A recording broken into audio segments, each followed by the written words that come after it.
түсіндіріп айта кететін жағдай, бүкіл еліміздегі азаматтардың бет бейнесін анықтап, қандай да бір, мысалы, көлік жүргізген үшін, жол ережесін бұзған үшін қандай да бір айыппұл алып қалатын болса, сол үшін оларды бейнекамераға түсіріп, оны жауапкершілікке тартуды көздемейді.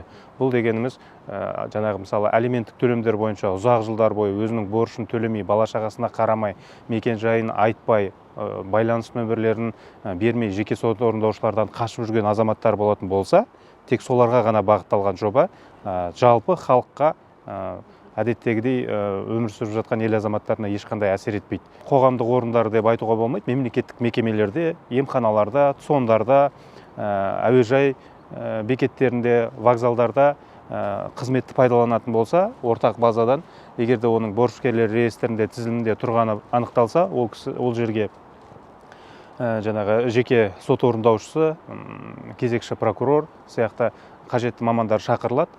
Бірден ол кісіні жаңағы қамауға алуды көздемейді, ол кісінің осындай борышы бар екендігі түсіндіріледі.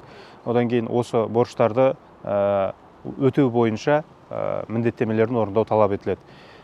Егер де борышкердің қандай да бір жағдайы болатын болса, төлей алмайтындай жағдайда тұратын болса, Қазақстан Республикасы Әділет министрлігінің территориялық бөлімдерінде жергілікті атқарушы органдармен бірлескен еңбек жәрмеңкелері өтеді, жұмыс жәрмеңкелері.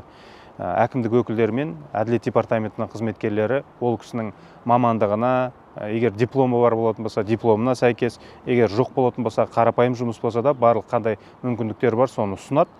Сол арқылы ол кісі өзінің жұмысын жалғастырып, сол борышын өтейін десе, оған да мүмкіндік жасалады. Әлеуметтік жоба болғандықтан, сол жаңағы алименттік төлемдері бар болатын болса, оны төлемей қашып жүріп, ұзақ жыл, 5 жыл, 10 жыл төлемей жүрген азаматтар бар, табысын жасырып, басқа адамның атынан айлық алып отырған азаматтар бар. Осындайларды анықтауға бағытталған. Мысалы, ол жоба бас прокуратураның жаңағы бақылау жүйесіне енгізілген.